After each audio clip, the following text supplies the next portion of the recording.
Assalamualaikum warahmatullahi wabarakatuh. Salam bahagia, salam guru penggerak. Perkenalkan, nama saya Revolina, CGP Angkatan 11 Kabupaten Pesisir Selatan. Dalam video kali ini, saya akan memaparkan tentang tugas koneksi antar materi modul 1.1 Filosofi Pemikiran Ki Hajar Dewantara. Kesimpulan dan refleksi pemikiran Ki Hajar Dewantara. Pendidikan dan pengajaran tidaklah sama. Pengajaran adalah bagian dari pendidikan itu sendiri.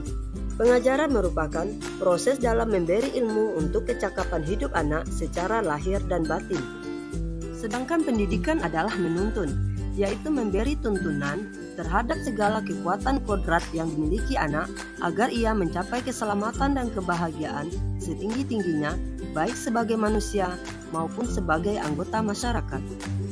Pendidikan menciptakan ruang bagi murid untuk bertumbuh secara utuh agar mampu memuliakan dirinya dan orang lain serta menjadi mandiri. Sebelum mempelajari modul 1.1, pembelajaran yang saya lakukan hanya berupa transfer ilmu pengetahuan dan materi pelajaran saja. Ketuntasan dalam penyampaian materi lebih saya pentingkan daripada memahami karakteristik murid.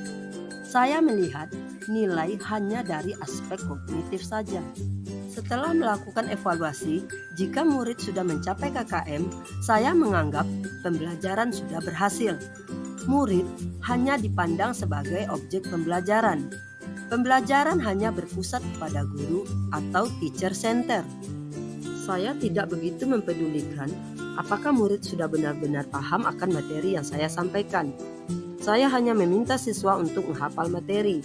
Dan saya juga sering mengeluh dan merasa gagal jika banyak murid yang tidak tuntas setelah melakukan evaluasi atau penilaian. Apa yang berubah dari pemikiran atau perilaku Anda setelah mempelajari modul ini? Setelah saya mempelajari modul 1.1 tentang pemikiran Ki Hajar Dewantara, saya menyadari bahwa apa yang saya pikirkan dan saya lakukan selama ini tidaklah tepat.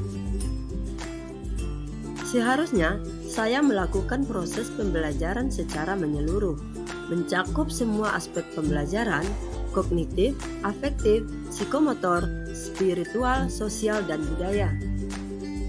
Saya harus memandang murid sebagai subjek dalam pembelajaran. Saya juga harus memperhatikan kebebasan berekspresi, mengemukakan pendapat, dan berkreasi. Sebagai guru, saya harus mampu menjadi fasilitator. Saya harus ikhlas, penuh kesabaran dengan segala ketulusan hati dalam menuntun anak didik saya. Saya juga harus mempelajari karakter murid dan memberikan murid kesempatan untuk tumbuh sesuai dengan kodratnya. Apa yang dapat segera Anda terapkan lebih baik agar kelas Anda mencerminkan pemikiran KHD?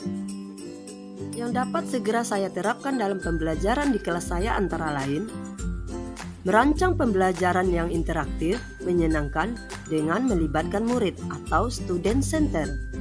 Menerapkan pembelajaran abad 21 dengan mengedepankan berpikir kritis, komunikasi, dan kolaborasi.